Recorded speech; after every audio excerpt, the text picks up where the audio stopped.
Децата не секогаш ќе се сетат на лекцијата, но секогаш ќе се сетат на професорот.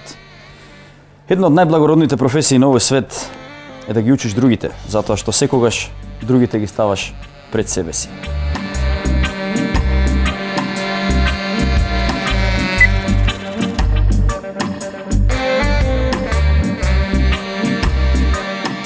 Да се биде джентлмен, значи да се негуваат добри навики. Да се негуваат добри навики значи да се вложува во образованието, а каде, ако не во универзитетите и на универзитетите. Денес имам чест да разговарам со еден професор, а воедно и ректор на истото место. Тоа е господинот Аце Миленковски. Добре ми дојдовте и добре дојдов јас кај вас. Подобро ве најдов и добре дојдовте вие. Добро Ви вечер благодарам. за вас и за целата публика на Македонската радиотелевизија. Ние сме таква емисија која што викаме гости, но ние одиме кај нив на гости. Таков ни е концептот. Да знаете дека секогаш се вратите отворени за вас. Баш ви благодарам. Неофицијално спомнавте една изрека професор е професија, а ректор, дали може уште еднаш тоа, мислам дека звучеше многу интересно и мислам дека луѓето треба да го сватат. Што е тоа вокација, што е тоа професија. Да. Мојата професија е учителствување. Јас сум наставник, учител, професор. Тие три работи се содржани во еден збор. Тоа е пренесување на знаење, тоа е споделување на сопственото знаење и искуства кон младите генерации. И таа е мојата благородна мисија на овоземскиот свет. И нема поджентлменска професија, така и ја најавив емисијата, да се биде професор, значи и да се биде джентлмен, значи да сакаш тоа што го носиш да го дадеш на другите пред се несебично. Затоа викам дека учителствувањето е една од најдобрите професии според мене. А ректор е моментална позиција. Таа е моментално мојата работа, тоа е менаџер на една високо образовна институција. Мило ми е што е така и мило ми е што вистинските джентлмени така ги разбираат работите. Живеевме и се уште живееме во една пандемија светска, каде што поготово образовниот систем е, можам да кажам, паднат на колена. Зошто? Затоа што се случува една револуција во смисла од учење од дома, што јас мислам дека нема да се одрази баш убаво на иднината и на младите генерации и на иднината на светот. Па ме интересира од еден човек кој што подобро ги разбира работите од мене на таа тема, што мислите вие? Еднакво. За жал, бевме приморани да воведеме такво учење на далечина и учење по електронски пат, учење од домашни услови. Но не би се сложил дека тоа ќе биде поразително секаде во светот, иако ќе намали стапката или процентот на усвоено знаење кај децата, кај студентите и во основното и во средното образование, секако. Но ние во овој регион, особено во нашата држава, тоа ќе го платиме со проблематично и големо незнаење кај децата, основците, средношколците, па понекаде и студентите. Зошто е тоа така? Затоа што ние не бевме подготвени не за пандемија, него за електронско учење. На брзина не се прави подготовка. Знаете, од мојата учителска работа сум научил и од мојот најдиректен учител, тоа е мојот покоен татко, дека за добро одржан час потребна е добра подготовка. Како и за добро организирана и добро изражирана емисија, исто така потребна е добра подготовка. Образованието е една од клучните добри навики што би требало да ги поседува секој човек пред се, поготово секој човек кој што се труди да и се стреми да е джентлмен. Па сакам да ја прашам што мислите, што треба да се случи тука кај нас за Македонија конечно да добие здраво и цврсто образование? Благодарам за едно вакво прашање, навистина. Но утрово разговарав на оваа тема, имаше тука некоја комисија од Министерството за образование и наука и токму разговаравме околу така наречени реформи во образовниот систем на државата. Нашиот национален македонски образовен систем е раздробен. Тоа неколку пати го повторувам во вакви прилики, во мои изјави, коментари, искршен е. И ако сакате да срушите еден народ, една нација, скршете му го образовниот систем и тоа ќе не дотера до ниво на пропаѓање на амбисот. Од секогаш сум кажувал, не дека јас работам во образовниот процес, но и кога сум бил ученик и кога бев едно наставниче по географија, младо, но многу прогресивно, па и денеска зборувам дека секое општество од памтивека, од најстарите цивилизации па до денес има два клучни столба. Тоа се образованието и здравството. Образованието е клучна форма на организирање на народот. Вие сте медиумска куќа, но имате силно влијание врз размислувањето на секој граѓанин на оваа држава. Но уште посилно е образованието и процесот на образување од најмали години, од прво деление, па се до моментот кога ние тука на една преубава и прекрасна манифестација, која за жал еве 2 години не ја одржуваме, или како што кажува еден мој пријател, вика ти не правиш доделување на дипломи, вие правите приредба. Еден стар збор кој што го користевме пред 3-4 децении, одамна немаме приредби во нашите образовни установи. Што е тоа што треба да се прави? Треба да престанеме да ги малтретираме учениците со се и се што. Реформите кои што треба да се воведат, според моето многу длабоко уверување и од она што сум го слушал татко ми што го зборувал пред 30 и повеќе години, и од она што јас го чувствувам сега, го знам и го практикувам, е дека првата реформа треба да се случи во високото образование. Не за џабе едно од имињата кое што кога ќе се спомни, се уште на некого му се заледува крвта во жилите. Адолф Хитлер знаеше да каже, ако сакате еден народ да го турнете на колена, прво земете му го образованието и културата, нели? Кога станува збор за туризмот во Македонија, што мислите, колку многу пак од таа страна сме оштетени и сите тие преубави предели на Македонија и сето тоа што Македонија го нуди како земја, како култура и како историја не е доволно искористено или е намерно потиштено? Зодијачки или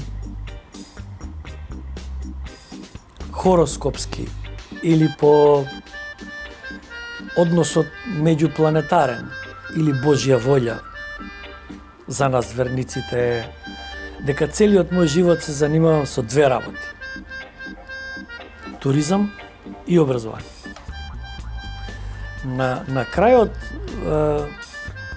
кога веројатно немав каде, а секојаш човек има избор, но немав каде таму каде што имав идеја, таму каде што сум посакувал уште од мал. Ја основав оваа институција која што на почетокот беше факултет за туризам. Суштина, образованието во туризмот ми го даде целото задоволство и ги споив двете работи кои што ги работев целиот живот, а бев поделен како близнак во хороскоп. Настава, туристичка агенција, екскурзии, патување, но тоа се треба да се пренесе и да се раскаже со применување на методологија, на методи, на форми, преку различни софистицирани, па и најдиректни технички наставни средства да се пренесе целото тоа знаење и искуство е нешто што денеска ме прави многу среќен човек.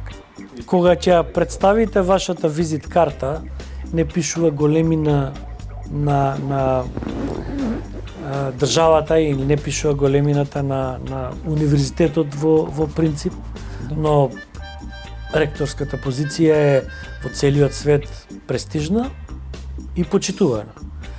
И така исто, ако биде министер за економија, туризам и трговија, тогаш или енергетика, sejedno, бидејќи се е во рамките на економијата, тоа е многу глобално, многу широко, многу големо е сето тоа, за да министерот се занимава со туристичката работа. А туризмот е нешто што ние можеме да го истакнеме на многу високо место и од него да заработиме многу повеќе. Имено тоа сакав да го кажам, ние го имаме бисерот на Балканот, еден безвременски Охрид кој што секогаш плени со својата убавина и кога странците ќе дојдат кај нас, буквално да се изразам така, паѓаат во несвест, кај нас луѓето малтене и да не одат таму. Мислам, зборувам за домашниот туризам. Луѓето од другите градови не одат во Охрид заради ред причини кои што ќе си ги дадат самите на себе си. Ќе отидам ваму или ќе отидам таму, ама не одам во Охрид. Така да сметам дека многу повеќе ние го цениме туѓото него или што си го цениме нашето. Во одредени аспекти. Право вака оти не е секај луѓето. Треба нешто и државата да направи за да биде тоа така. За да одиме во Охрид на одмор, например. Еве да се присетиме кога последен пат сме биле на одмор во Охрид. Не на викенд. Викенд туризмот е доста развиен и у суштина идат многу кичевчани, битолчани, многу скопјани исто така, кои што имаат станови, куќи, викендици, гарсонјери, што и да е, идат на викенди во Охрид. Но кога некој од нас беше во Охрид на одмор?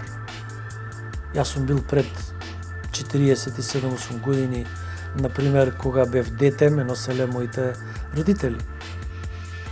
Зошто е тоа така? Зошто сега, пример, не отидете? Па, например, затоа што прво мачен ми е патот. Сигурен сум дека на многу луѓе ми е мачен патот. За 105-60 км треба патувате 3,5-4 часа. Добро, да, активно се прави веќе 30 години. Имено. Се работи тоа, не е тоа никаков проблем. Нели? Се вложува во тоа. Долгорочно, нели? Да возите толку долго време за една помала километража е навистина чудно. Убавината е неоспорена од никого и претходниот генерален секретар, почитуваниот професор и наш визитинг професор и доктор хонорис кауза е Талеб Рифаи, беше во посета и на нашиот универзитет и на нашата метропола и во Охрид. И кога отидовме во Охрид беше баш вау, воодушевен од убавината, од градот, од градбите, од природата, од езерската вода, од галичица, од јабланица од другата страна. Значи, воодушевувањето беше од сонцето. И затоа тој се наметна врз нас. И посака да го направи тоа што досега не го направил никој. Например, што беше тоа? Побара Светската туристичка организација од нас како универзитет да се вклучи во еден проект на промовирање на Македонија. Само наша задача беше да направиме спој на Светската туристичка организација со актуелната влада, предходна. Ова е некаде 13-14 година.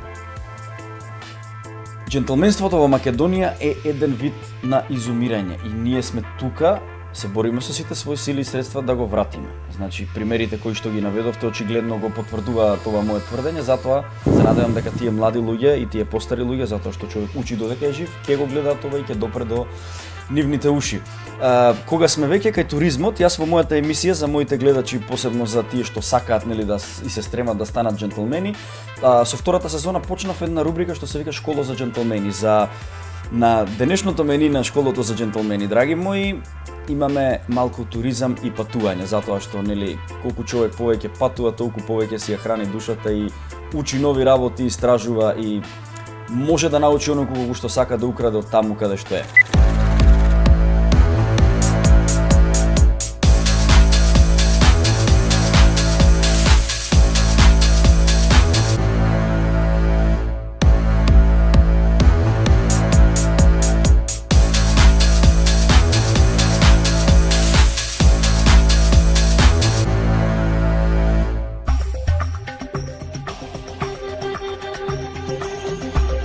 Добриот джентлмен е оној човек на кого патувањето му е пасија. Чувството за авантура е вродено кај сите нас, без разлика дали ние сакаме да научиме нов јазик, да сретнеме други луѓе, да одиме на лов или просто да приваме во морињата кои што ние ги немаме. Патувањето е секогаш она што нас не прави побогати.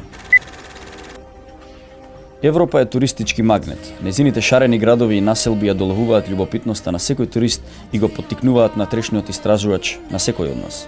Љубителите на историјата ја обожаваат богатата античка архитектура на Европа, додека пак влюбениците во природата се магепсани од незините разновидни пејзажи. Улици со калдрма, архитектура останата од 13 век, возвишени пејзажи кои зборуваат самите за себе.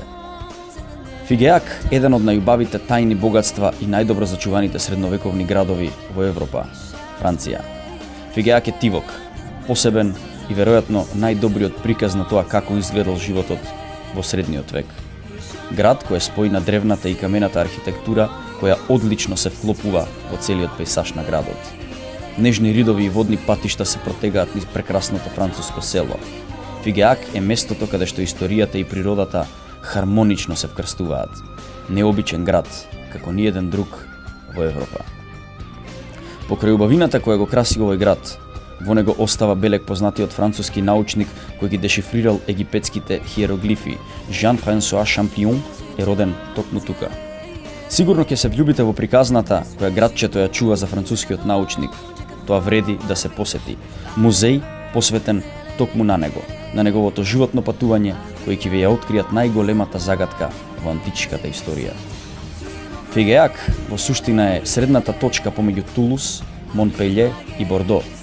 Тоа е само 2 часа возење северно од Тулус, 3 часа северозападно од Монпелје и 3 часа источно од Бордо. И покрај тоа што е на доста голема оддалеченост од големите познати француски градови, тој остана една од најдобрите чувани тајни на земјата. Фигеак е меѓу најдобрите скриени скапоцени богатства во Европа, што треба да ви се најде на листата на градови кои сакате да ги посетите оваа година. Одлично место за пешачење и кану. Викендите не заборавајте да го посетите големиот локален пазар, каде што ќе најдете уникатни локални производи кои не можете да ги купите надвор од Фигеак. Ќе се чувствувате како да сте се вратиле неколку стотици години наназад. Тоа е и убавината на овој град. А сега од романтичната Франција ќе се преселиме во дивата Шпанија. Сетенил де лас Бодегас е мал град во Јужна Шпанија, сместен длабоко во Карпите. Кога ќе го посетите Сетенил де лас Бодегас, покрај тоа што ќе видите воодушевени од прекрасниот уникатен изглед на градот, ќе го видите дека е полн со атракции кој ви ги нуди и ве тера да го посетите. Замокот на Зари, кој стои на врвот на Ридот, порано бил арапска тврдина која датира од 13-тиот век. Овој средновековен замок е едно од последните мавритски упорништа пред христијаните да се вратат на Пиринејскиот полуостров кон крајот на 1400-та година. Сите, освен една од првобитните кули на замокот беа урнати по последната опсада на градот. Ќе останете вчудено видени од приказната и од изгледот на замокот кој ќе ве дочека таму. Црквата Ла Енсарнасион е една од најекстравагантните цркви во Шпанија, посебна сама по себе. Олицетворение на доцната готска архитектура. Црквата е едноставна и мирна, давајќи слика на тоа како изгледал животот во малите шпански села. Сместено помеѓу Севилја и Гранада, Сетенил де лас Бодегас е едно од најуникатните места во Шпанија и меѓу најдобро чуваните тајни на Андалузија. Ако планирате патување низ Јужна Шпанија, задолжително посетете го Сетенил де лас Бодегас. А сега, малку во Португалија. Сместено во Јужна Португалија, Алгарве е меѓу уникатните места за посета во Европа. Додека француската, италијанската и шпанската ривиера го крадат најголемиот дел од центарот на вниманието, португалскиот рај го прегрнува крајбрежјето на Атлантскиот океан, нуди нерамни пејзажи и ветровити плажи кои нема да ги најдете никаде на друго место. Прошетајте долж високите карпи и епските карпести формации по кои е познат регионот. Не ги заборавајте старите рибарски села и бескрајните плажи кои ќе ви дозволат да уживате во топлите сончеви зраци. Не е ни чудно што ова е меѓу најдобрите места за посета во Европа. Се наоѓа на 250 километри јужно од Лишбоа или Лисабон. Ако барате скриено скапоцено богатство со уникатна убавина, дефинитивно додадете го Алгарве на нашата листа за посета оваа година. Некои можда биле, некои ќе отидат, но како и да е, на нас останува да вложуваме во себе си и да патуваме што е можно повеќе. Јас ќе го продолжам разговорот со еден од, можам да кажам, луѓето на кого што професија и вокација му беше и му е да шета по светот. Порано ме прашаа што би сакал да имам како супер моќ. Јас реков дека сакам да летам. Кога би можел да летам, би можел да патувам толку често и би можел да го доживувам ова што пред малку го видовме на нашите мали екрани во моето школа за джентлмени. Пред да продолжам понатаму, сакам да наздравам со вас. На здравие. Да сте живи и здрави, ви благодарам уште еднаш за сите овие. Да бидете и вие здрави и живи. Фала ви многу. Ви благодарам што воопшто ме поканивте да бидам гостин и учесник во вашата преубава, прекрасна и мега популарна емисија. Ви благодарам. Што ќе кажете околу патувањето? Се сложувате ли дека, ете, како што еднаш порано се кажуваше, секое патување ново доживување и дали сакате да патувате? А кој не сака? Додуша во право сте, можеби некој не сака. Меѓутоа, ретки се тие што не сакаат да патуваат. Не заради мојата овдешна сегашна работа, него затоа што кажав во претходниот дел од разговорот дека бев поделен меѓу туризмот и образованието. Првото мое работно место беше помлад референт во одделение за младински туризам. Уште во 80-тите години, па потоа заминав да работам како наставник по географија. Откако почина татко ми, некако бев луд сам на себе и на својата судбина, што така рано замина од овој на другиот свет. И си дадов отказ во училиштето, отидов кај мојот директор, почитуван Вања Битолјану, побарав повторно да ме вработи таму и во јануари 1994 година почнав повторно да работам во Палас Турист на работно место директор на програм. Ги правев програмите за патување, празнични, викендашки, зимско-одморски, летни. Тут беше тоа мојата работна задача и во таа прилика требаше и морав да патувам по бајаги, меѓутоа Палас Турист е основач на Палер Македонија, ако се чавате авиокомпанијата тогашна. И така условено земено со нашите авиони, црвени, мали, симпатични фокери, патувавме низ европскиот континент. Вели во една прилика директорот, ке го спомнам сега уште еднаш, Битолјану, Аце вика, си бил во Рим? Викам, до сега не. Па еве ти прилика да одиш. Имаш пун авион патници, имаш резервации, но утрово ги откажа, те праќам тебе, имам доверба, снајди се и извади ја групата. Влеговте во авион, го запаливте и полетавте. Влегов во авион, така беше запален авионот. Запален беше веќе. И тргнав на моето успешно прво патување во Рим, каде што патниците бараат да им да ги запознаам со градските прилики, со римските прилики, богатството на знаењето од историјата, особено од географијата, ми даде за право да цело време за време на патувањето јас зборував на микрофоните во авионот. И така неосетно слетавме на Фиумичино, римскиот аеродром. Интересна приказна во секој случај. Имате ли вие ваша приватна омилена дестинација? Каде што често сакате да се вратите или можеби сте биле еднаш, па не сте имале прилика уште еднаш? Да, секако. Торонто. Приватна.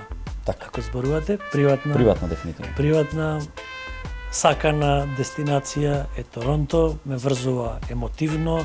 Таму имам чичко, татко ми брат. Имам негови деца, односно мои братучеди, нивни деца, имам едно семејство во Торонто кои што живеат уште од имено чичко ми е 58 година иселен од тука и еве колку години живее таму во Торонто, уште е здрав и жив, да му даде Бог уште долг живот. Не сум отишол, но прва прилика ќе одам во Торонто. Кога зборуваме за џентелменство, секогаш се навраќаме на тие едни корени на едно домашно воспитување, кое што вие несомнено и како го имате. Често говорите за вашиот татко. Имате ли некој совет што вашиот татко ви го кажал, ви го дал, што ви е вам двигател во животот? Од ден во ден се присеќате на тоа и така со радост и со храброст ги газите тие патеки, сеќавајќи се на тие мудри зборови. Да, како не? Секако.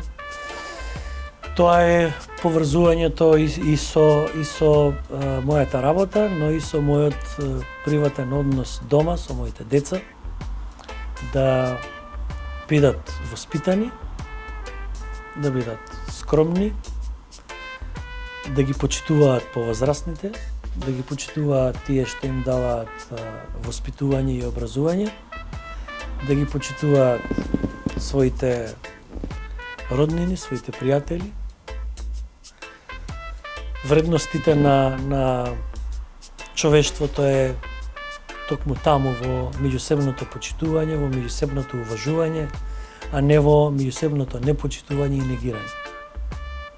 Знаете како, добрите навики се стекнуваат во рамките на семејството, таму почнуваат, но и низ образовниот процес. Неизбежно е добрите навики и доброто воспитување да се вградат во секоја личност, во секој млад човек, уште од помалите денови на школувањето, од градинка, па преку основното и средно образование и факултетите, дури универзитетите, како една поголема форма на организирано образование, се задолжени се уште за воспитување. Иако некои го оспоруваат дека ние се занимаваме и треба да се занимаваме со наука, но пред се науката е една работа, но воспитувањето не смееме да го оставиме настрана. Никогаш и никаде. Да. Но како да ви кажам, има многу максими, има многу изреки, има многу коментари кои што стојат во сите нас. Дали сметате дека успехот, рецептот за успех е децидно да ги поделиме приватните обврски со работните или обратно успешно да ги споиме? Јас никогаш не сум бил за делби. Секогаш сум за вистинскиот процес, а тоа е процесот на спојување. Како што успеав да ги спојам моите две работи меѓу кои бев поделен: туризам, туристичка агенција, патување или настава, пренесување на знаење или географија. Ги спои во една ваква творба и спојувањето е прекрасна работа. Да, дефинитивно. Се сложувам со вас. А кажете ми, дали секогаш изгледате вака, дали секогаш носите оддела, дали внимавате на вашиот изглед детално како што во моментов ве гледам, или знаете да си се водите според чувствата? Ако денес се чувствувам вака, ќе излезам вака, во смисла по тренерки, по кежуал варијанта или? Јас во тренерки не можете да ме видите излезен у град, например. Така. Се е до воспитувањето, до израсно во едно конзервативно семејство, каде што глава на семејството беше дедо ми, па потоа глава на семејството беше татко ми. Татко ми се нервираше многу кога требаше да оди со студентите на екскурзија. Сега немам што да облечам.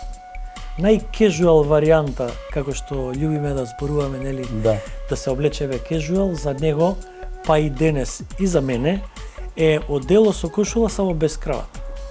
Значи, тоа е едно џентелменство со тешки нозе, што би се рекло, со голема приземјеност. за кое што јас сете говорам и ќе говорам и тоа треба да се негува. Секако дека се извинувам што ја прекинувам, секако дека облеката израз начин да се изразиш без да проговориш, но од делото си носи една своја посебна мистика и една секогаш елоквентна порака кон другите. Така да започнете. Ева цело. Да, секако. Но еве уште една анекдота ќе споменам во летните месеци. Нели имам друштво понекогаш дома, обично сабота или недела. Те се дружиме во двор и ми вели еден другар: ајде да отидеме до кладилница да ставаме наливче. Викам, само да се облечам. Каде веќе се облекуваш до кладилница ќе одиме? Не ви. Јас вака, како што седам во двор со кратки панталончиња и со мајца, низ населба не излегува. Да, правилата мора да се знаат. Така е. Сепак таму бев почитуван наставник. Ме познаваат многу деца кои што сега се на твоја возраст и нешто повозрастни. Има звучни имиња од нив кои што се уважени и почитувани, дури универзитетски професори. Нивните родители ме познаваат. Впрочем, таму бев и градоначалник на дел од територијата, нели, на Чаир, каде што живеаме Радишани, и никогаш не сум дозволил да бидам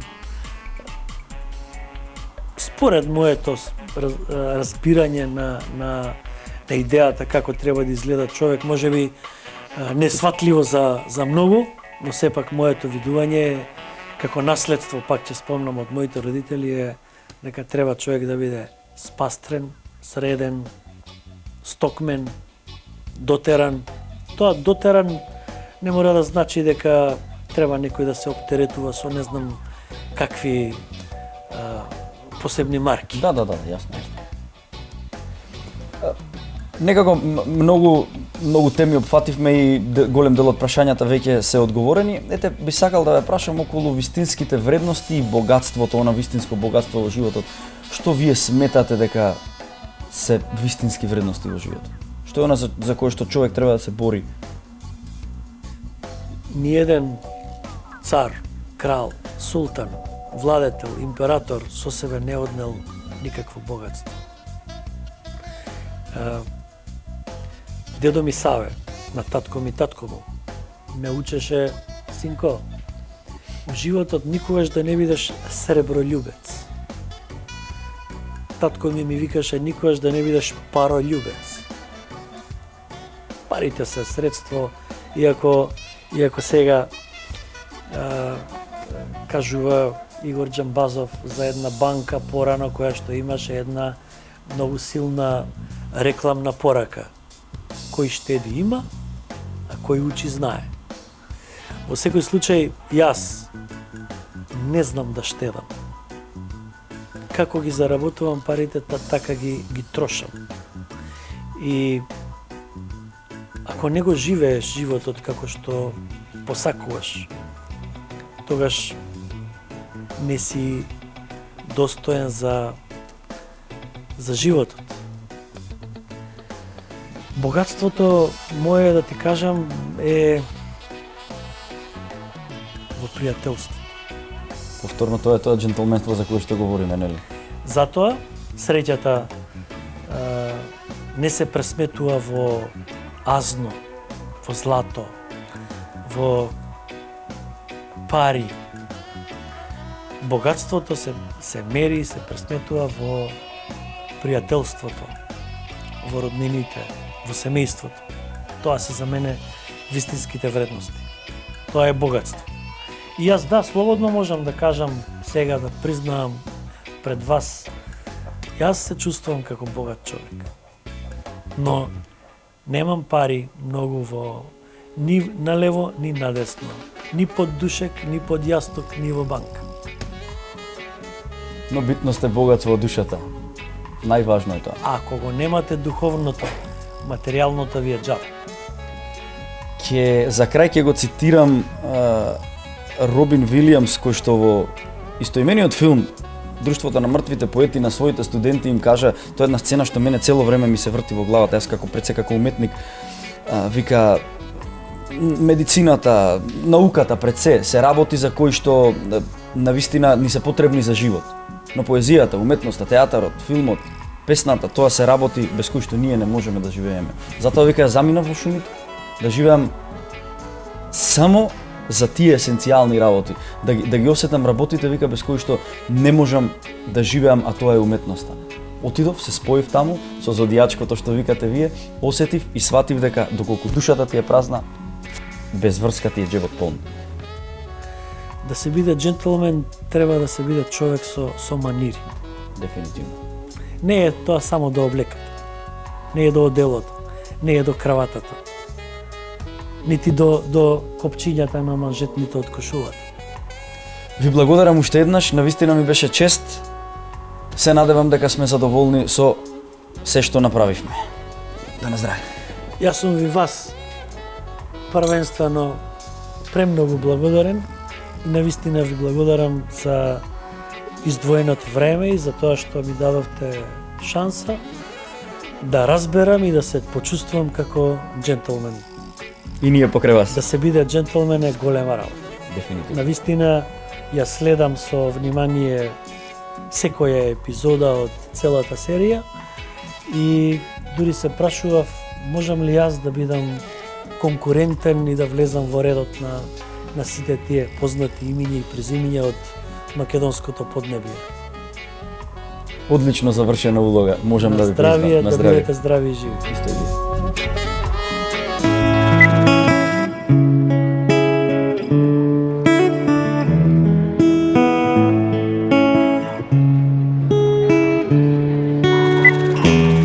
Полни очи, богата душа. Тоа се однесува и на патувањата, се однесува и на сите прочитани зборови, се однесува на сите книги кои што мене ме окружуваат токму тука. Место каде што младите се образуваат да ја представуваат нашата држава секаде во светот на едно поубаво и поиздигнато ниво. Гледајте Джентлмен магазин за и вие да бидете горди представувачи на нашата земја.